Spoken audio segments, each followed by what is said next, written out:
Alors je vous propose d'abord d'applaudir Saint François d'Assise. C'est la fête de Saint François.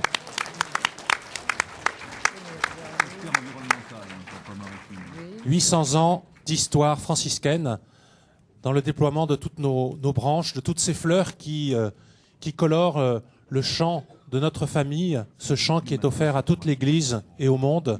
Merci Saint François, merci Sainte Claire de nous avoir donné de rayonner de l'Évangile, notre seule règle. Alors pour commencer cette matinée, je voudrais présenter Colette Girard. Colette Girard, merci d'avoir accepté de présider cette matinée. Vous êtes mère de famille, votre mari est dans la salle, je ne sais pas où il est, je l'ai aperçu tout à l'heure, je l'ai salué. Vous êtes membre de l'OFS, l'Ordre de la Fraternité Séculière, depuis 30 ans. Vous êtes de formation ingénieur agronome, docteur ingénieur, et vous avez fait beaucoup d'enseignements, de recherche, notamment dans l'écologie végétale. Vous avez travaillé en particulier, alors je ne sais pas ce que c'est, je ne suis pas savant, de la télédétection appliquée aux prairies permanentes. Ça serait intéressant que vous nous disiez ce que c'est. Vous avez écrit avec votre époux un certain nombre d'ouvrages, et voilà. Et donc depuis 7-8 ans, je crois, vous êtes à la retraite ? 9 ans. 9 ans. 9 ans. Et depuis votre retraite, eh bien, vous consacrez vos loisirs. Comme on sait, les retraités ont tout le temps qu'ils veulent. C'est-à-dire qu'ils font plein de choses dans la déclaration florale et puis aussi l'accueil de familles en deuil. Voilà, je vous cède la parole et vraiment un grand merci de présider cette séance. Merci beaucoup. Alors aujourd'hui, bien sûr, nous sommes le jour de la Saint-François. C'est notre fête à tous. Et pour commencer cette session, j'ai remarqué il y a 2 jours que la Société protectrice des animaux faisait une journée porte ouverte pour l'adoption. Alors, il me semble que c'est un aspect des relations entre François et la création, peut-être un peu par hasard, ou bien de façon délibérée, mais c'est un aspect auquel on associe souvent François dans une vision un peu mièvre des relations avec la nature. Le titre d'ailleurs de notre session n'est pas « Aimer la nature », mais « Aimer la création », ce qui n'est pas tout à fait la même chose. Alors, nous avons donc cette vision un peu mièvre de la nature. Nous avons dans les écrits de François ce magnifique cantique des créatures qui est vraiment une expression dont je pense Patrice nous parlera tout à l'heure, une expression très belle de la spiritualité en relation avec la création. Et en dehors de cet écrit de François, j'avoue avoir cherché un petit peu d'autres écrits de François lui-même, non pas de ses hagiographes. Il semble uniquement que dans la première règle, au paragraphe 15, il signale simplement la défense de posséder. Alors je ne pas le texte originel, est-ce que c'est vraiment le verbe posséder qui est signalé, mais de posséder aucune bête, ni chez eux ni chez autrui. Il ne leur est pas permis d'aller à cheval, à moins d'y être contraint par l'infirmité ou par une grande nécessité. Bien. Alors voilà des petits flashs, et je vais être rapide pour laisser surtout du temps à nos 2 conférenciers de ce matin. Mais je pense qu'on peut s'interroger sur quelle relation il y a véritablement entre François et la création. Parce qu'à travers ce qu'il a écrit, à travers l'iconographie, là je crois encore Patrice Kervin nous en parlera, à travers le pensée, disons, commun, il y a des images qui se superposent ou qui se télescopent, et il est peut-être bon d'y voir clair. Alors je vais d'abord passer la parole à Patrice Kervin, qui va nous parler de François et de la création. Alors je vous signale, Patrice, dans sa très grande modestie, m'a donné un CV plus que réduit, mais comme je vais sur Internet et que je me tiens un petit peu au courant des écrits franciscains, il a écrit un livre tout à fait intéressant qui s'appelle Aux sources du jardin, avec en dessous de l'enclos jardin planétaire. On pourrait parler de ce qu'est le jardin planétaire et des travaux de Gilles Clément. Bon, mais ça, c'est autre chose. Donc, je vous encourage à acheter ce livre. Il ne coûte pas très cher, je crois que 18,50 € aux librairies franciscaines. Et c'est d'une lecture tout à fait intéressante, mais auparavant, nous allons l'écouter avec grand plaisir. Merci. Parler de François et de la création en ce jour de fête et en ce dimanche, d'abord ça m'impressionne un peu, mais je pense aussi que c'est cohérent. Nous faisons mémoire de la résurrection en ce dimanche et cela nous concerne, nous les humains bien sûr en premier lieu, mais nous croyons aussi avec saint François que cela concerne toute la création qui aujourd'hui revêt ses habits du dimanche et qui se joint à nous pour faire la fête à saint François. La première chose dont je voudrais vous parler, c'est d'une nouvelle relation à l'espace inaugurée par saint François. Le Moyen-Âge était un monde stable et clos. L'ordre des choses devait paraître immuable. Comme le château féodal, le monastère se devait d'être protégé par une clôture stricte, matérialisée par de solides murs d'enceinte, pour se protéger du monde extérieur, lieu de tous les périls et de toutes les tentations. À l'intérieur de cet enclos protégé régnaient des relations très hiérarchisées, typiques de la féodalité et garantes de la stabilité. Stabilité et besoin de protection s'inscrivaient aussi dans la relation à la nature. Le sens profond de la nature qu'avaient les moines du Moyen-Âge s'inspirait de l'image du paradis. Les murs du couvent marquaient la séparation entre la terre cultivée et la nature sauvage, entre l'ordre et le chaos.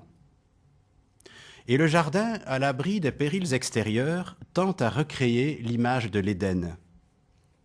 Le cloître, lieu de méditation et de prière, est de forme carrée et divisé en 4 parties par des allées qui dessinent la forme d'une croix. Au centre de ce carré se trouve la fontaine ou un arbre, et cet espace simple mais clairement structuré par 4 bras évoque les 4 fleuves du paradis, les 4 vertus cardinales, les 4 évangélistes. Et il y a bien d'autres symboles dans ces jardins de monastères. Et les plantes que les moines cultivaient, outre leurs usages culinaires et thérapeutiques, sont aussi chargées de significations symboliques, et nombre d'entre elles, en particulier, sont associées à la Vierge Marie. Ces jardins d'inspiration biblique vont aussi se développer dans le monde laïque et bourgeois, qui va y introduire les thèmes de la littérature courtoise. Mais sa configuration, là aussi, reste géométrique. L'espace du jardin médiéval, qui reste de dimension limitée, est l'espace d'un univers mis en ordre. Sa vision est régulière et rassurante. Il ne présente pas de jeu de perspective, ni d'ouverture sur un horizon infini. Ce jardin médiéval, monastique ou bourgeois, offre une image fidèle d'un univers, d'une relation au monde, aux hommes et à la nature, qui reste donc foncièrement clos. Cette clôture, François d'Assise va l'ouvrir d'une manière originale, certes, mais qui n'en est pas moins marquée par des aspirations profondes qui traversent son époque en pleine effervescence. Production et circulation des biens, des personnes, des idées nouvelles, l'histoire s'accélère. Le monde du Moyen-Âge s'ouvre à de nouveaux horizons et de manière décisive. Et les nouveaux ordres religieux ne sont pas en reste. Ils naissent en ville, vivent et prêchent l'Évangile de manière plus itinérante, plus proche du peuple. Leur cloître va s'ouvrir aux dimensions de ce nouveau monde qui émerge sous leurs yeux et dont ils sont aussi de fervents acteurs. L'originalité de François en cette matière, dans un contexte où le commerce connaît un essor prodigieux avec le rôle clé de l'argent, et où les commerçants et les nouveaux riches peuvent se laisser griser par le sentiment que ce nouveau monde leur appartient. L'originalité de François consistera dans le fait que chez lui, ouverture au monde et expérience de désappropriation, de pauvreté radicale sont indissociables. Ce nouveau monde ne lui appartient pas. Il lui est donné dans la mesure même où il se démarque de la mentalité propriétaire ambiante. C'est l'histoire du festin que fit Dame Pauvreté avec les frères, racontée dans le style des romans courtois. On y a déjà fait allusion hier. Je ne vais pas la reprendre, simplement la conclusion de cette histoire où il est question de Dame Pauvreté qui s'était donc étonnée de la pauvreté vraiment très impressionnante des frères et où, après un repas partagé avec eux sous le signe de la pénurie, ni sel, ni vin, ni même un couteau, et une sieste sans oreiller, elle demande à voir le cloître. Alors, d'après le biographe, ils la menèrent sur une colline et lui montrèrent tout l'horizon qui pouvait se voir en lui disant « Voilà notre cloître, madame ». La capacité d'élargir son horizon et de porter sur les êtres et les choses un regard bienveillant est liée à une volonté de totale dépossession. Tout est donné dans la mesure où on se refuse à mettre la main sur quoi que ce soit, jusqu'au monde et à l'univers tout entier qui s'en trouve humanisé. Le monde est devenu un jardin dont la clôture a été repoussée loin au-delà de l'horizon. Et dès lors qu'il est devenu amical, il n'est plus besoin de cloître ni d'enclos. Notre cloître, c'est le monde, répondent les frères à Dame Pauvreté. Ce cloître ouvert fait écho à ce qu'on appelle aujourd'hui le jardin planétaire. Mais n'oublions pas non plus que nous sommes en Ombrie et plus particulièrement dans la vallée de Spolète.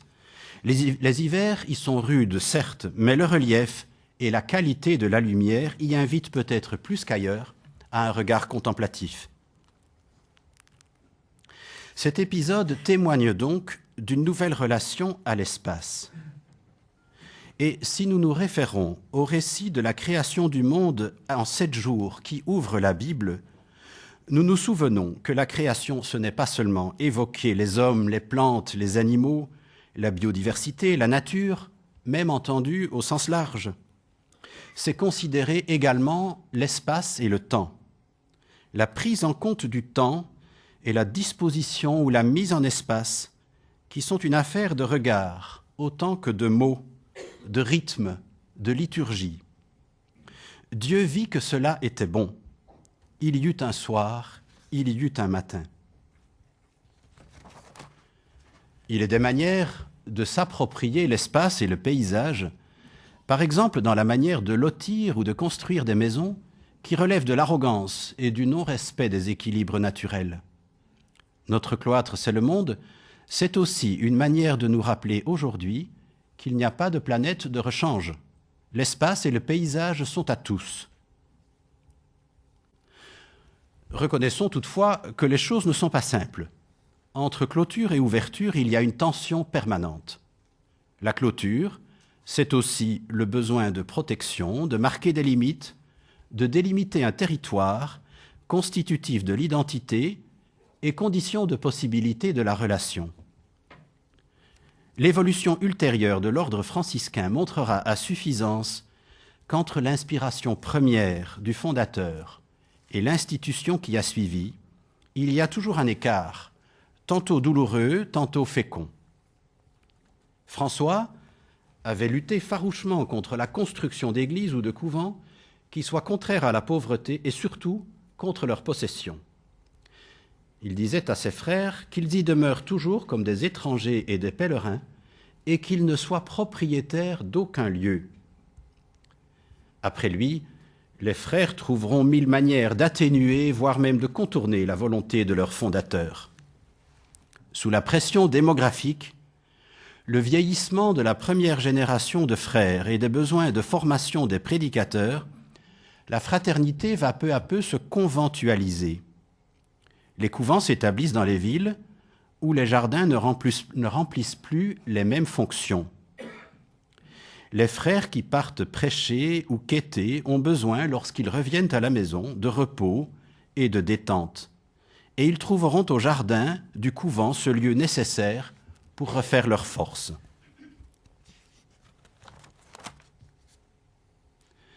Si le cloître du monastère ou du couvent peut favoriser une mentalité propriétaire et la fascination pour un lieu, ce n'est pas moins vrai pour ce nouveau type de cloître qui s'ouvre au monde.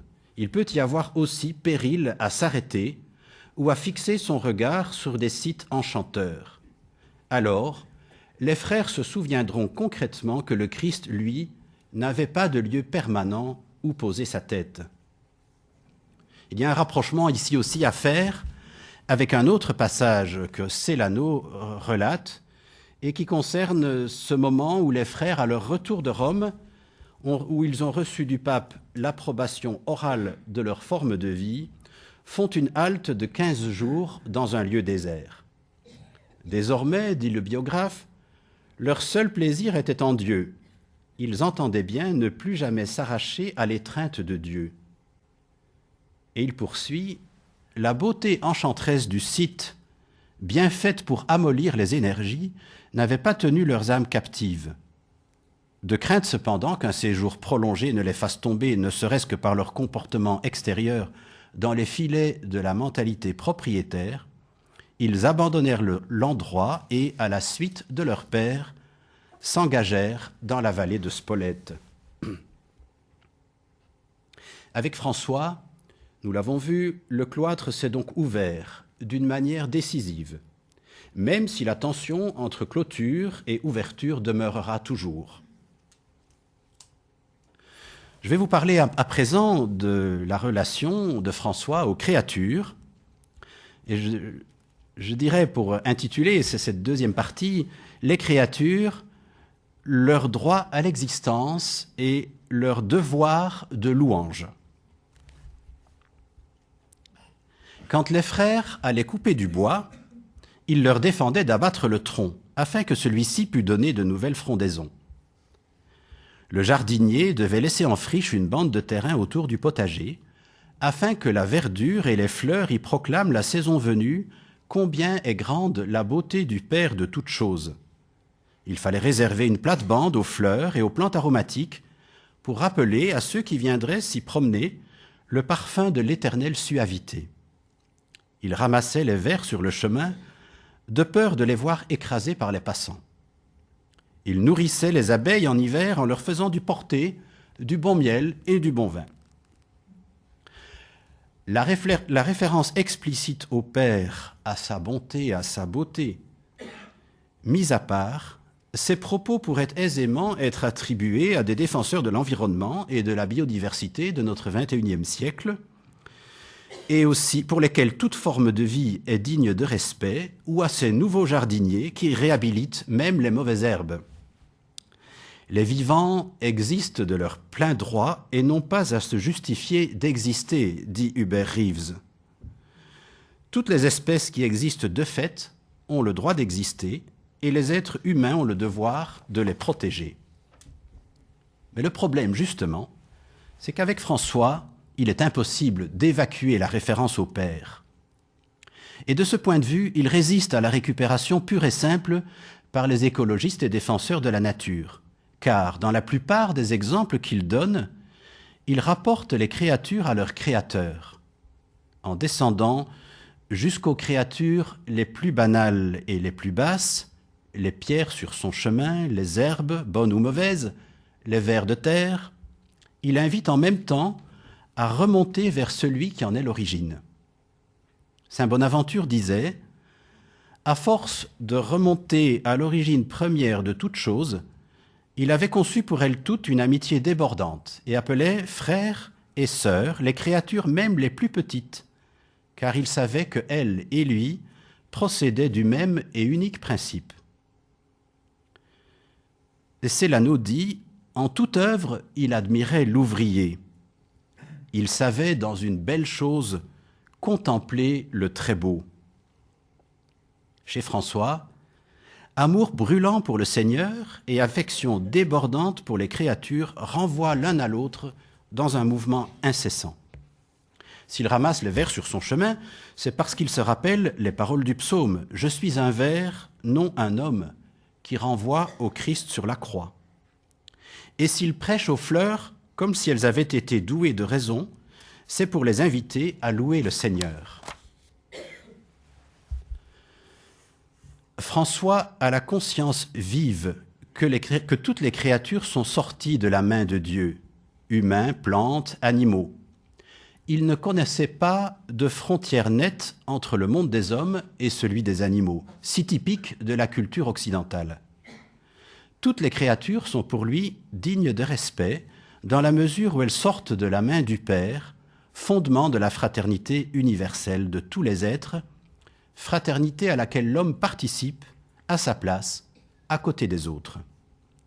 Renan, qui au XIXe siècle a été l'un des premiers à redécouvrir saint François, disait « Il voyait des degrés dans l'échelle des êtres, mais non de brusques ruptures. Il n'admettait pas plus que l'Inde, cette classification qui met d'un côté l'homme et de l'autre les 1000 formes de vie dont nous ne voyons que l'extérieur. François, lui, n'entendait qu'une voix dans la nature. » Remarquons aussi que le Dieu que loue François n'est pas seulement un Dieu bon, mais aussi un Dieu beau. Il l'exprime de manière tout à fait explicite dans sa louange de Dieu. « Tu es trine et un, tu es le bien, tout bien, le souverain bien, tu es beauté, tu es mansuétude. » Pour François, à l'opposé des cathares, l'univers ne peut être mauvais. Il est l'œuvre d'une toute-puissante bonté qui est aussi beauté. Le lien étroit entre bonté et beauté est tout à l'opposé donc de la doctrine cathare qui croyaient, eux, en l'existence de la force destructrice et maléfique de la nature.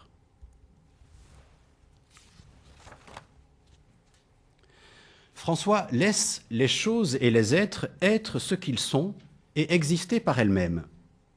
Il ne s'en sert pas pour exprimer ses sentiments ou sa subjectivité. Il est avec les choses, à côté d'elles, non au-dessus. En peinture, il serait sans doute plus proche d'un Cézanne ou d'un Van Gogh que d'un Picasso. Celui-ci projetait sa subjectivité au-dedans des choses qui reflètent les sentiments des hommes. Pour Van Gogh ou pour Cézanne, les natures mortes, la table, la coupe de fruits, le verre, sont là, dans leur propre lumière, en grande humilité, sans aucune projection humaine. Et ils rejoignent sans doute saint François en ceci, c'est qu'elles chantent Dieu par le fait même d'être ce qu'elles sont. François et les créatures, c'est bien sûr aussi parler de François et des oiseaux, qui occupent une place particulière dans l'amour que François portait aux créatures. Quand les biographes parlent de François et des fleurs, il est question de verdure, de plantes aromatiques, de leur beauté, de leur parfum, mais aucune n'est nommée en particulier. Tandis qu'il n'en va pas de même pour les oiseaux. Hirondelles, corneilles, rouge-gorge, faucons, poules d'eau, alouettes et bien d'autres font l'objet d'autant de récits particuliers qui rivalisent en pittoresque. Je vous parlerai tout à l'heure, avec l'une ou l'autre diapo, du sermon aux oiseaux que nous allons plutôt découvrir en voyant quelques images des origines.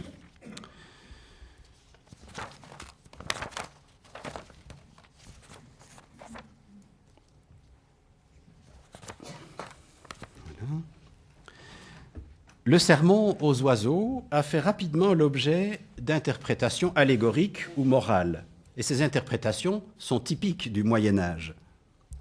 Mais toutefois, ces interprétations qui sont liées au bestiaire d'animaux du Moyen-Âge ne suffisent pas à rendre compte de la nature propre de François, qui était touché par la réalité sensible et la beauté des créatures, qui avaient pour lui une valeur propre indépendamment de leur signification symbolique ou morale, et avec lesquelles il entrait en relation sans détour, de manière très spontanée et toute affective. Ainsi, par exemple, la belle histoire du faucon de son ermitage de la Verna, qui venait tirer François de son sommeil par ses cris, à l'heure où il avait coutume de se lever pour réciter matine, tout en le ménageant quand il était souffrant. Ces jours-là, il le réveillait un peu plus tard. Ou l'histoire du faisan, qu'un gentilhomme bien intentionné fit apporter à François alors qu'il était malade, pensant que ce gibier lui apporterait un petit plus bienvenu par rapport au menu quotidien. Mais François n'avait qu'une hâte, c'était de rendre à ce faisan sa liberté.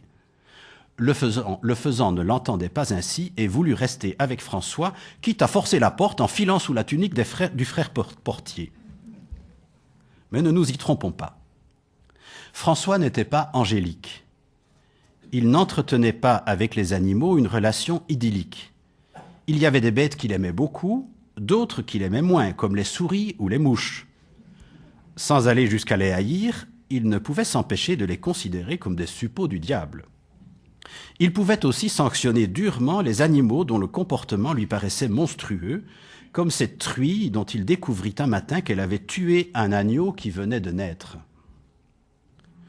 D'autres animaux, au contraire, éveillaient en lui une profonde compassion, en particulier, bien sûr, les agneaux, qui évoquaient directement la figure du Christ. La Bible et ses images étaient omniprésentes autour de lui, et François n'a cessé de puiser dans ce réservoir pour nourrir sa foi de l'intérieur.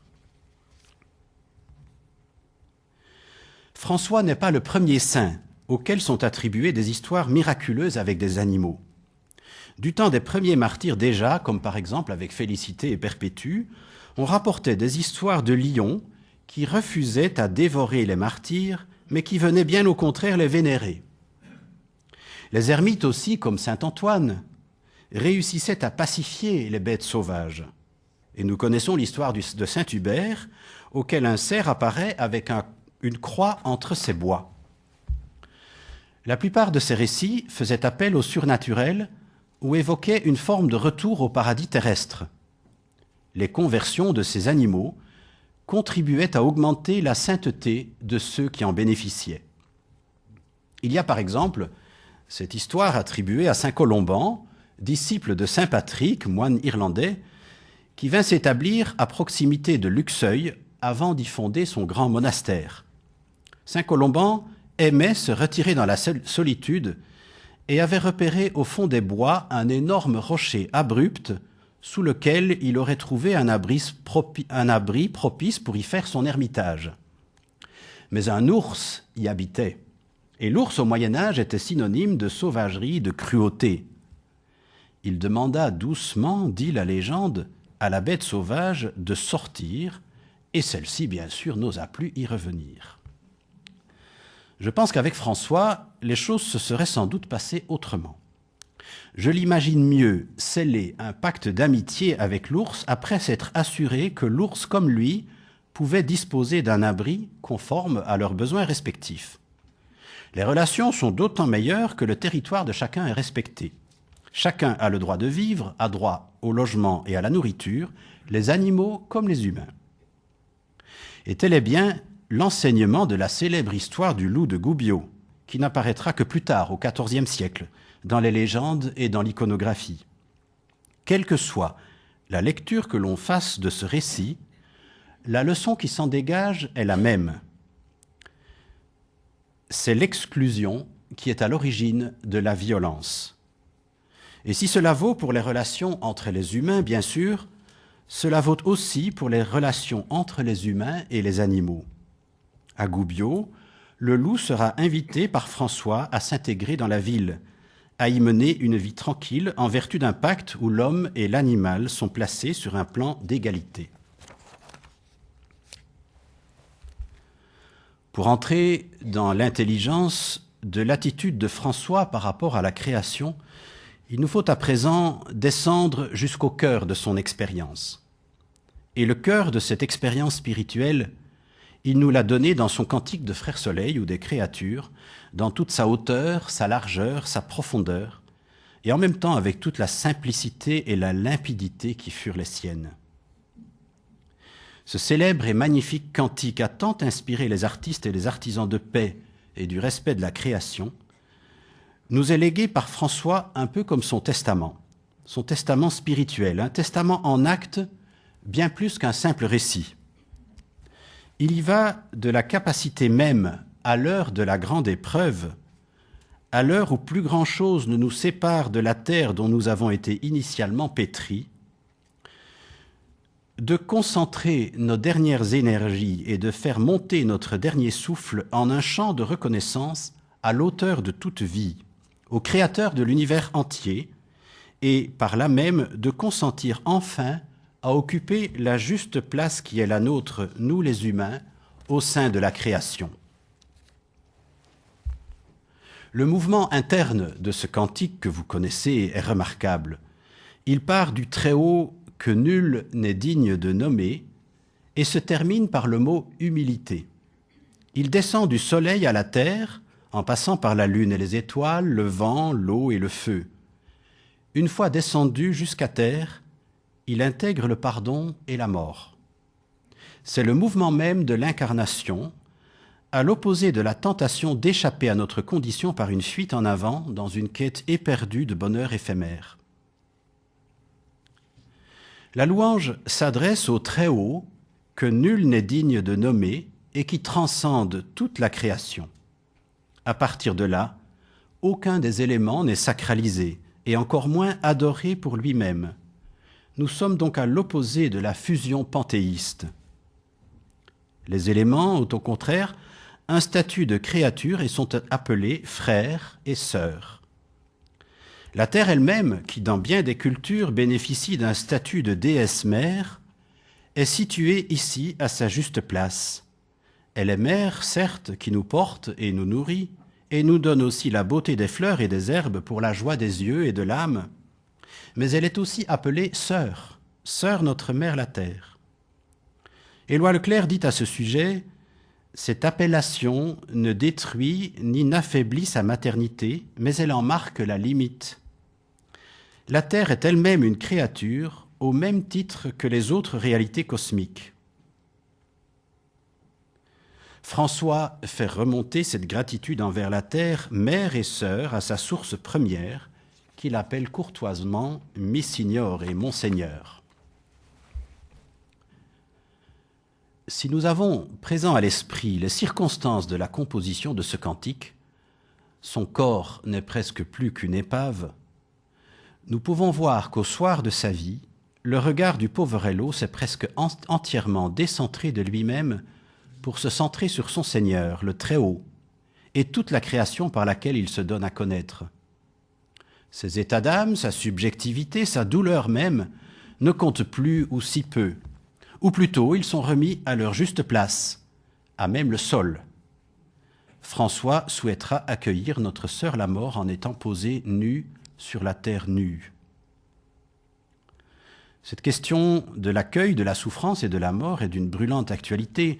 J'entendais récemment quelqu'un qui était troublé. Elle m'expliquait cela parce qu'une de ses amies proches, qui était atteinte d'un cancer, mais qui lui permet jusqu'à présent de vivre à peu près normalement, lui disait qu'elle avait pris rendez-vous avec un médecin en Suisse pour le jour où sa souffrance deviendrait insupportable pour pouvoir s'en aller en douce. De quelle douceur s'agit-il ? Cela pose la question de la maîtrise de notre vie et en fin de compte du maître de la vie, du créateur de toute vie et de notre place respective dans la création. N'aurons-nous, au terme de notre route, de compte à rendre qu'à nous-mêmes et à notre conscience ? Je vous parlais au début d'une nouvelle relation à l'espace. Avec l'accueil de notre sœur la mort, c'est aussi toute la question du rapport au temps qui est posée. François apparaît ici vraiment comme tout à fait délivré de la peur de mourir. Nous cherchons très souvent par bien des moyens à maîtriser le temps pour retarder autant que possible l'échéance fatale. Tandis que pour François, le temps n'était plus son ennemi. Il pouvait vivre intensément et joyeusement sans chercher à posséder sa vie.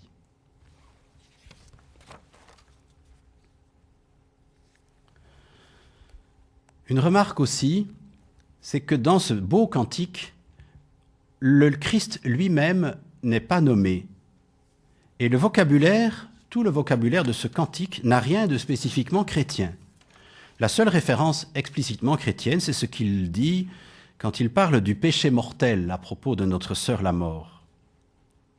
Tout se passe comme si, à la fin de sa vie, François était devenu plus sensible à la grandeur du Dieu transcendant et ineffable, indicible, qu'aux distinctions entre les personnes de la Trinité, et comme s'il avait cherché à dépasser le christocentrisme pour refluer jusqu'au cœur même de la divinité. Et je relève enfin, pour terminer, avec Jean Baster, un détail entre guillemets, grammatical ou de traduction, qui n'est peut-être pas si anodin qu'il n'y paraît. Nous avons été habitués à lire ou à entendre « Loué sois-tu, mon Seigneur, pour Messire Frère Soleil, pour Sœur Lune, pour Frère Feu ». Ce « pour » est censé traduire le Père italien. Mais ce Père signifie également « par », d'où nous pourrions donc traduire « Loué sois-tu par Sœur Lune, par Sœur notre Mère la Terre ». Louer le Seigneur par les créatures, c'est reconnaître une parenté évidente avec le cantique des 3 enfants dans la fournaise, dans le livre de Daniel, et l'un ou l'autre psaume, le psaume 18 ou 148. « Louez-le, soleil et lune, louez-le, tous les astres de lumière, vous, cieux des cieux, louez-le. » Ce sont, dans ce cas, les créatures elles-mêmes qui louent le Seigneur. Les créatures sont elles-mêmes agents de louange. C'est une attitude liturgique. Tandis que quand nous traduisons « Loué sois-tu » pour les créatures deviennent motifs de louange. Dans une action où c'est nous les humains qui restons au centre et adressons la louange aux créateurs pour elles, en leur nom et à leur place.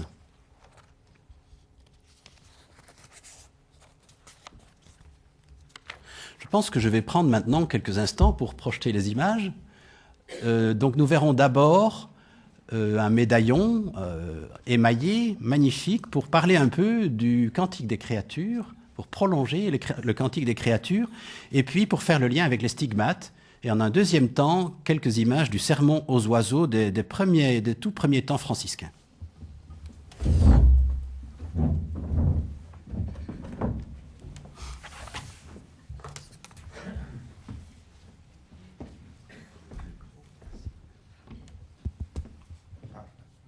Je dois parler, est-ce que vous m'entendez? Oui. C'est amplifié, oui. Voilà.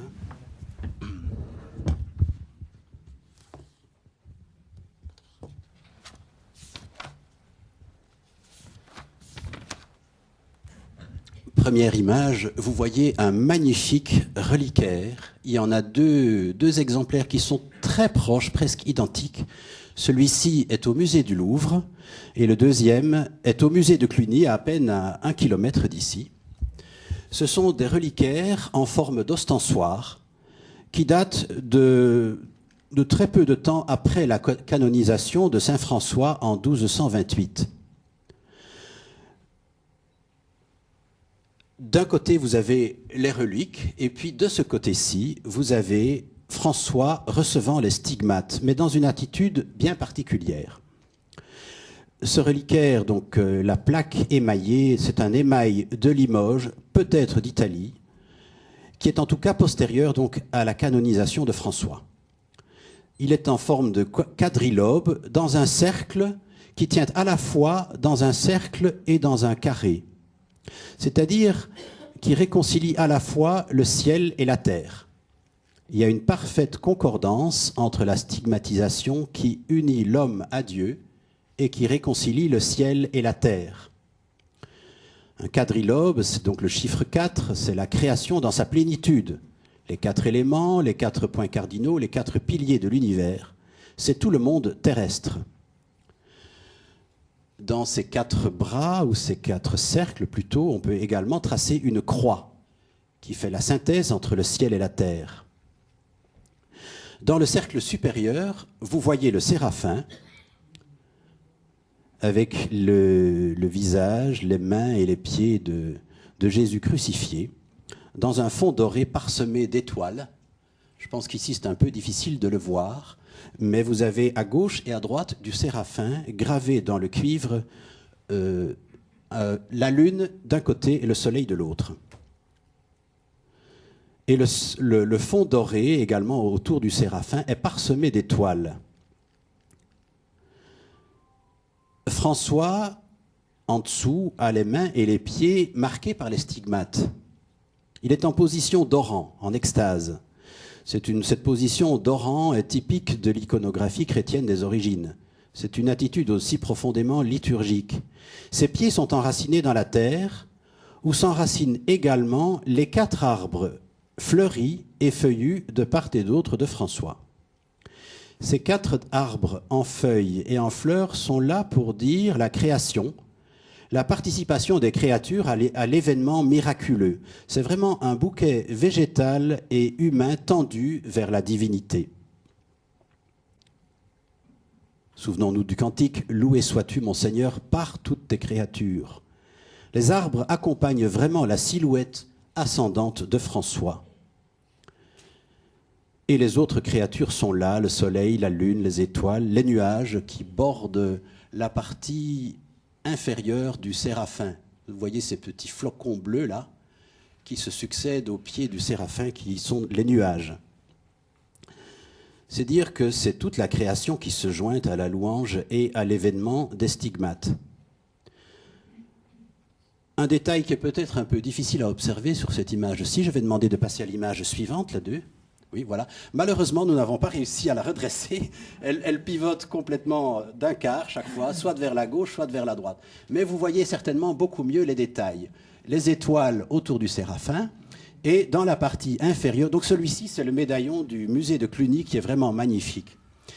Et autour de François et des 4 arbres, vous avez des trèfles à 4 feuilles qui sont des trilobes devenus quadrilobes. C'est la création qui garde le souvenir de son créateur. Le 4 est issu du 3. Le trèfle à 4 feuilles est issu du trèfle à 3 feuilles. La création n'est pas Dieu, mais en conserve la marque. Et à l'époque de l'hérésie cathare, j'en parlais tout à l'heure, pour François, la terre et le corps ne sont donc pas du tout sous l'emprise du mal, mais appelés à être sauvés à la suite du Fils Verbe incarné. Dieu est créateur du ciel et de la terre. On est tout à l'opposé de l'attitude de mépris du monde, mais nous sommes ici vraiment dans une perspective de réconciliation universelle. La stigmatisation ici apparaît vraiment comme un événement de dimension cosmique. Voilà, on peut peut-être passer à l'image suivante, le sermon aux oiseaux, merci. D'abord les stigmates.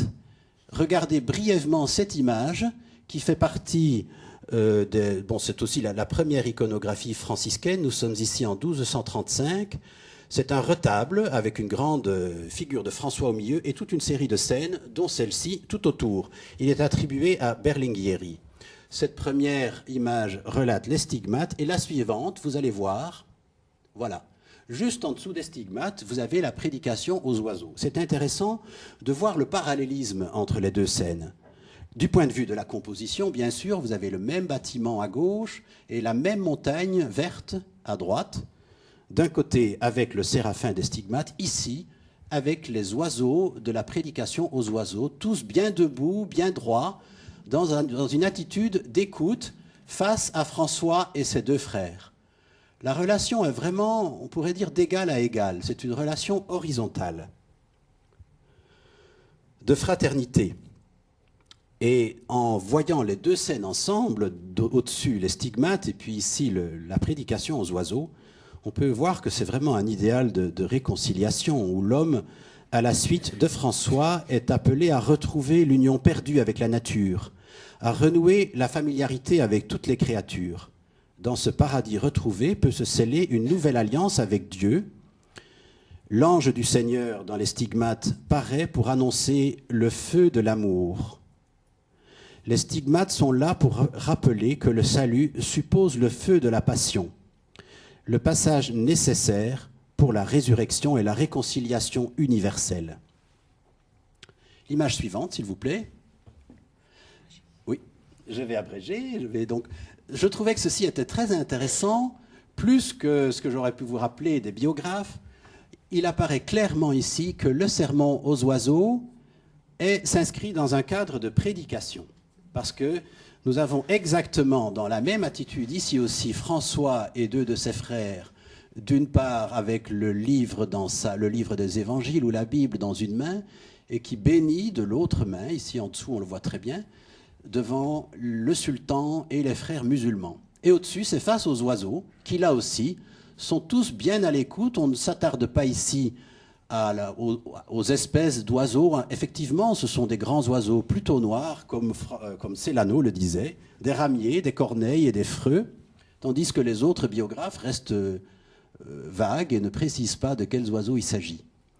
Mais c'est vraiment, d'une part, le contexte qui est intéressant, c'est vraiment la question de l'annonce de la parole de Dieu à toutes les créatures, symbolisée d'une part par les frères lointains que sont les musulmans, et d'autre part toute la création avec les créatures les plus humbles, symbolisées par les oiseaux, dont François avait découvert avec étonnement et stupéfaction que eux aussi étaient disposés à écouter la parole de Dieu. L'image suivante, voilà, celle-là vous la connaissez bien sûr, c'est le sermon aux oiseaux de Giotto dans la basilique d'Assise. Je ne fais pas de commentaires si ce n'est pour vous signaler qu'ici aussi, donc la plupart de ces fresques de Giotto dans la basilique supérieure se rapportent soit aux événements des origines de la vie de François, sa jeunesse et beaucoup d'épisodes de sa conversion, ou bien tout à la fin de sa vie, sa mort. Tandis que les 16 ou 17 années de vie apostolique de François, dans les fresques de Giotto, il n'y en a que 3 pour les évoquer. Et ce sont tous les 3 des épisodes relatifs à la prédication de François. Effectivement, aussi François qui prêche au sultan, François qui prêche aux oiseaux ici, et la 3e, c'est François et ses frères devant le pape Honorius III. Ce sont les seuls épisodes de la vie publique de François, disons, de sa vie active, qui sont représentés par Giotto dans la basilique supérieure. On passe à l'image suivante, simple également Giotto, mais celui-ci est au Louvre, et il est certainement postérieur au sermon aux oiseaux de la basilique d'Assise. Je remarque simplement ici que les oiseaux sont déjà beaucoup plus représentés d'une manière beaucoup plus fidèle, c'est-à-dire beaucoup mieux observés. Vous avez à la fois des animaux de basse-cour, le coq, des canards, et puis les gros oiseaux noirs, mais devant, vous avez déjà des petits oiseaux plus mignons, les chardonnerets, et puis voilà, d'autres oiseaux. On arrive au fil de l'évolution de la représentation de cette scène, a une importance de plus en plus grande accordée au réalisme dans la représentation des animaux. Et la suivante sera encore plus claire à ce sujet. Oui, l'image suivante, voilà. Là, nous sommes déjà au XVe siècle. C'est un certain Taddeo di Bartolo, début du XVe siècle. Vous voyez que les oiseaux deviennent beaucoup plus mignons, d'une part, et d'autre part, ils sont tous pratiquement bien identifiables. Donc, ils sont représentés de manière beaucoup plus fidèle par rapport à la réalité, et on s'éloigne progressivement de la dimension plus symbolique des origines. Et quand je parle, et je termine là-dessus, de la dimension symbolique, en particulier pour le sermon aux oiseaux, les interprétations symboliques ont été très, très présentes. Par exemple, dans la représentation, dans le détail que donnait Célano, qui mentionnait des ramiers, des corneilles et des freux, qui effectivement sont le genre d'oiseaux qu'on voit un peu dans les premières images, on n'a pas manqué de faire le rapprochement entre ces oiseaux frustes et incapables de chanter, et le petit peuple des paysans ou des travailleurs manuels, mais qui se sont reconnus dans les oiseaux simples et un peu frustes, mieux que dans les faucons ou les nobles oiseaux associés aux seigneurs. On a aussi vu dans ces oiseaux plutôt impurs, ou des oiseaux de malheur, un peu en faisant le rapprochement avec ce qui est dit dans l'Apocalypse. Et François se serait adressé à ces oiseaux comme par défaut, pour faire honte aux hommes de leur indifférence à la parole de Dieu, et à les menacer d'un châtiment divin s'ils ne se convertissaient pas. Et il y a eu pas mal de ces interprétations, mais je termine en rappelant que François avait aussi le sens très aigu de leur réalité sensible et de leur beauté propre. Voilà. Merci de votre attention et bonne fête de Saint-François.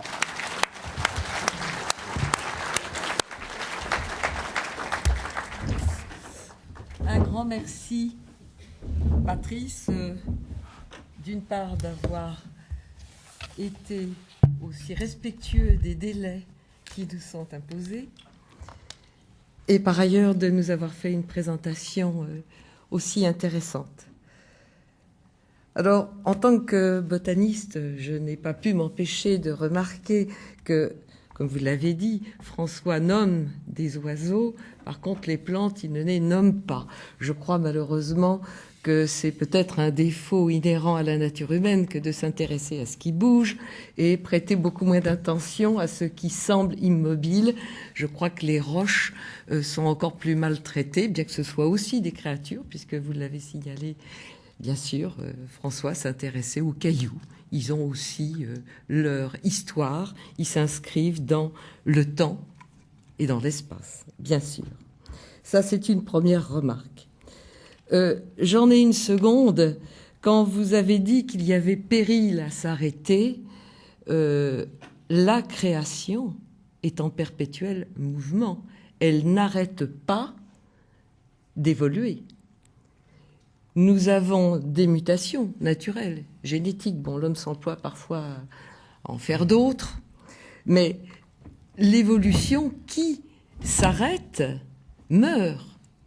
Donc, ne pas oublier que cette notion de mouvement qui nous est donnée dans la Bible et que François a rappelé aux frères, ça nous a été dit le premier jour par frère Enzo, donc nous ne pouvons pas nous arrêter.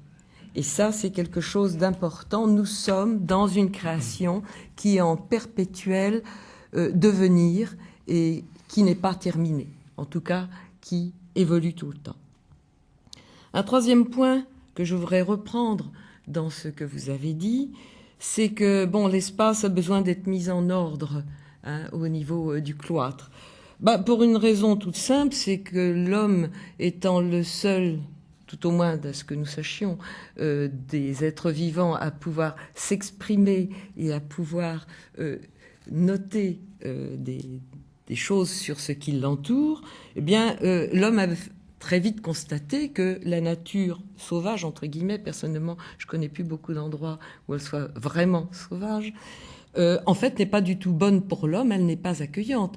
Vous avez parlé de paysages, mais les paysages, par définition, sont, en tout cas dans nos perceptions européennes et puis aussi sur d'autres continents, des créations humaines. Un paysage sauvage et parler de beau, suivant nos critères humains, est rarement beau. Il peut être étrange, il peut être terrifiant. La beauté, en tout cas suivant nos critères, est quelque chose que nous ne donnons pas à une nature dans son expression la plus sauvage et la plus naturelle, si je peux employer ce mot-là. Et donc du coup, l'homme s'est engagé à la modifier. Alors, vous avez aussi dit que pour François, il n'y avait pas de mauvaise créature, de mauvaise création. On emploie très facilement le mot de mauvaise herbe, et je peux dire que dans le domaine de la prairie permanente, normalement, il n'y a pas de mauvaise herbe. Ce qu'il y a, c'est une mauvaise gestion par l'homme de cet espace qui conduit, par des erreurs de gestion, à l'apparition de ce qu'on appelle des mauvaises herbes. Donc là encore, il y a toute une réflexion à avoir sur cet aspect-là. Et puis, disons pour terminer, alors, vous avez dit que donc il n'y a rien, rappelé que pour François, tout est beau, il n'y a rien de mauvais, et je voudrais terminer par ce qui me semble être quelque chose d'important aussi dans le regard de François, c'est ce qui nous est rappelé dans le miroir de perfection au chapitre 85, dans la définition du frère parfait. Il prend la foi de frère Bernard, la simplicité, pureté de frère Léon, la courtoisie de frère Ange, le bon sens et la distinction de frère Massé, la contemplation de frère Gilles, prière de frère Ruffin, même en dormant, et c'est là où on peut s'interroger sur ce catalogue. Ce qu'il montre comme des qualités était peut-être aussi dans la vie de la communauté des défauts. Parce que le frère qui imite trop les autres, qui imite trop François pour être parfait et qui prie en dormant, l'inquiétude de frère Lucide était peut-être pas très facile à vivre tous les jours. Mais je crois que cet exemple sur les créatures humaines sont à l'image, je pense, du regard que François portait sur l'ensemble de la création. Chaque médaille a son revers. Ce qui peut nous sembler mauvais, ou en tout cas difficilement supportable, peut être aussi vu comme une qualité. Et donc c'est un changement de regard auquel nous sommes appelés, je crois, si on se réfère à cette spiritualité franciscaine. Alors, je m'arrête là pour cet exposé, je pense. Avons-nous le temps d'une question ? Sinon, nous passerons à l'exposé de Christian Buchet, et puis éventuellement, il y aura quelques questions à la suite. Oui, juste une. Oui, madame.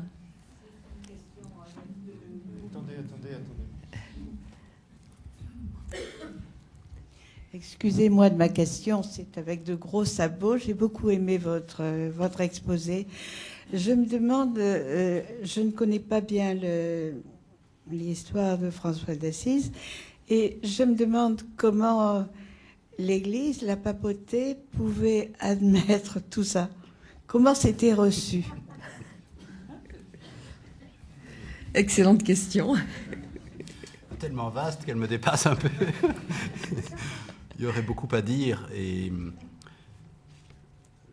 je crois qu'il faudrait à ce sujet, je pense, un peu retracer l'histoire de l'évolution de la première fraternité, puis de ce qu'elle est devenue par ailleurs aussi. Et puis il y a l'Église et la papauté, et puis il y a les frères eux-mêmes aussi.